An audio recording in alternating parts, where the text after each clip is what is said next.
Thank you so much for being with us today and talking to us about a publication that was recently published by WCC. This publication is Indigenous Spiritualities, Land Rights and Climate Justice. It was a seminar report from a seminar in October 2024. To start with, Lori, tell us about the project that led to this publication. What's interesting, Lynn, is that the issues of Indigenous spirituality, climate justice, and land rights, which are central to this publication, have been at the core of the Indigenous Peoples Reference Group of the World Council of Churches, the core of their business for some years. That reference group was only established after the 10th Assembly of the WCC in Busan. And that reference group decided that because Indigenous peoples worldwide have a deep sense of relationship with the land. It's central to their worldviews, it's central to their traditional spiritualities, that there's been growing concern around the climate deterioration and the need for climate justice worldwide. Indigenous peoples, for instance, are often on the front line of climate, of impacts of climate change, be it Indigenous peoples in the far north or Indigenous peoples on Pacific islands that are facing erosion of their beaches. So they very, very much wanted to make this the center of their work. And fortunately, as they spoke at the pre-assembly at the next WCC assembly in Karlsruhe, I think a growing number of people who attended that assembly realized that Indigenous people had a lot to offer the world in terms of their views and about how to care appropriately for the land and what kinds of things people should be thinking about in terms of their relationship with the land. So we were very, very fortunate that the German Foreign Ministry, who was, of course, our hosts in Karlsruhe, the German people, said, hey, we would like to support the World Council of Churches and the Indigenous members of the World Council of Churches in getting the word out about how they see this issue.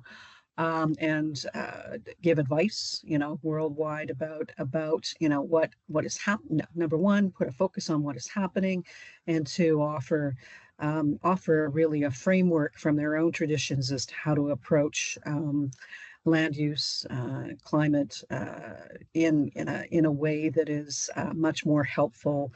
And in fact, resonates with our own Christian traditions if we really go back and think through what we're called to do in terms of care for creation. So we're just delighted that the current reference group picked up this work and to a person contributed to this publication, and their voices are now there for all to hear.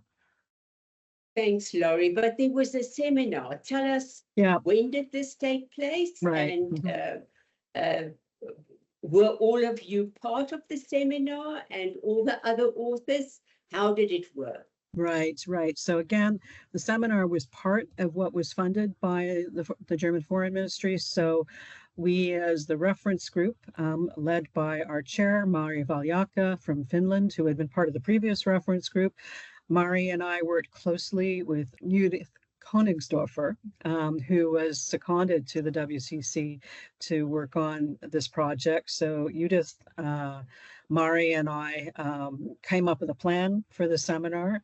We invited all the members of the current reference group, includes Shane and Vavauni, to write a proposal about what they might like to bring to the seminar. Almost all of the reference group members submitted a proposal. When we looked at them, they were all tremendously good. And so we encouraged them to write a paper and come and present it at the seminar. Vavauni, you work with the Indigenous art of a local person. So Vavauni, start with, why did you choose to focus on artwork? I got involved in this project because I believe that conveying indigenous culture through storytelling and practice of art is a very powerful medium, especially in the face of climate change and the social challenges. And as an indigenous member of the Paiwan tribe in Taiwan, and I have witnessed firsthand the loss of tribal land and the shifting cultural identity. This event is a way for us to celebrate the voice of our indigenous peoples and share their resilience and highlight the wisdom of their worldview. I hope that by participating in the project like this, we can document the power of this story and art, and ensure that the non-violence struggle, resilience, and the traditional wisdom of indigenous people are recognized and remembered. Later, a precious assets of the indigenous people become contribution to the world and enable everyone to develop a resilience after disaster. Do people still teach the traditional tapestry that this artist used that you explained in the book? We still use our traditional, how to say, the custom to continue our lifestyle. Moving over to Reverend Chain, you chose poetry. How do you think art helps people to understand and respond to the complex issues we face today, like climate change? Especially poetry has the power to bypass the noise of politics and reach people at a level of emotion, their spirit, and truth. Climate justice is not just about policy changes or scientific reports. It's about people, it's about relationships and the sacredness of Earth itself. Too often, conversations about the climate crisis remain abstract or distant, but through poetry, I believe we can bring them home and share that message. So poetry allows us to express both the urgency of the crisis and the depth of Indigenous knowledge in ways that statistics just cannot speak for. It engages people not just intellectually, but emotionally and spiritually. A poem can be an act of witness, a call to action, a sacred lament. It can hold both grief and hope in the same breath, inviting people to sit with the discomfort of our collective failures while also envisioning a way forward. Poetry connects us to what is real, what is sacred, and what is at stake. Indigenous communities protect 80% of the world's remaining biodiversity on just 20 to 25% of the Earth's land surface. One of the greatest gifts Indigenous peoples offer is the understanding that the land is not an object to be controlled, but a relative to be in relation with, that is a living, breathing relation. And the Western mindset has long viewed the earth as a resource to be extracted and exploited. Indigenous ways of knowing recognize that the earth has its own voice, its own spirit, and its own rights. We do not own the land, the land owns us. If the world is serious about addressing the climate crisis, it must turn to Indigenous peoples, not just to consult with us, but to follow our leadership. Another gift is resilience. Despite centuries of colonization, of displacement, and environmental destruction, Indigenous peoples have persisted, adapted, and survived, and continued to protect the land. Our survival is a testament to the strength of our knowledge systems, and that knowledge is critical to remaining and reimagining a world where justice, sustainability, and spirituality are interwoven, and Indigenous peoples have never been passive victims of history. We are knowledge keepers, protectors, and visionaries. The question is not whether we have gifts to offer, it is whether the world is ready to listen. Sean, I'm going to ask you something additionally.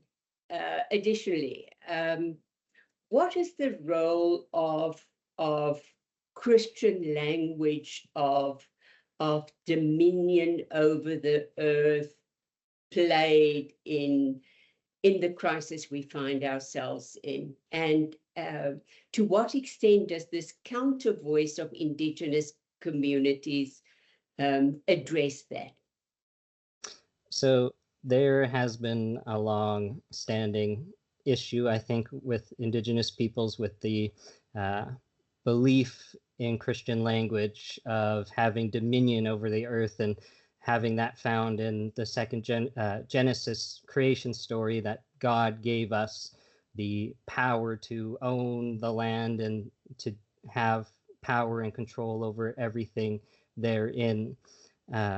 Within Indigenous cultures and ways of being, we've always seen it as relational and as a relative, that the rivers, the soil, the trees, the wind are all individual living entities.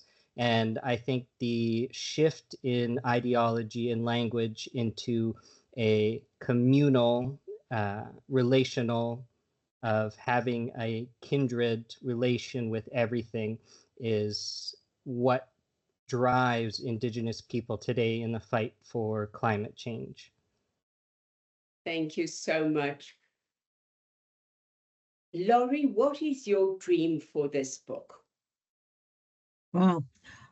Big dreams. I hope that Christians around the world, and not just Christians, but of course Christians are our core constituency with the World Council of Churches, but everyone around the world will take the time to read through this marvelous book.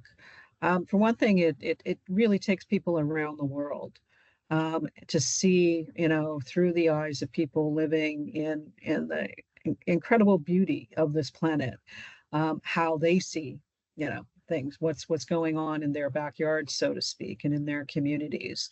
And all of the authors bring a very different lens and a very, kind of uniquely important contribution to the conversation around our relationship with this planet, and reminding us of how the planet is a gift from God, and we're meant to live together, not, as one over the other, but in relationship. And that echoes throughout the book. I was thinking, as I was listening to Vavauni and Shane speak, that the book also, and their contributions in particular, speak to the way Indigenous peoples have passed along knowledge from generation to generation. People in the West often think, well, they're primitive cultures because they didn't have books where they wrote things down. But Indigenous people know we had story. We had, and if you think, if you read Vavauni's piece, for example, I think a reader would be astonished to realize that what looks, on the surface, a really, really pretty piece of art, but each and every element has a great deal of meaning. And Vavauni writes about, as she talked about the clay pots, and every single element of that artwork has been carefully thought through with meaning. And so, it's meant to be a way of teaching and sharing knowledge. And similarly, Shane's poetry, it's a joyful way of passing on information, because it resonates and people would want to repeat it. But as you listen to it over and over again, one gets deeper and deeper aware of the issues and how to address them. So I think, the book has, it's quite literally something for everyone who's interested and cares for these issues. Thank you so much. I really hope that hearing more about this publication, about this crucial link between Indigenous spiritualities, land rights, and climate justice will act as an inspiration for our readers and a new perspective on the role of Indigenous spiritualities.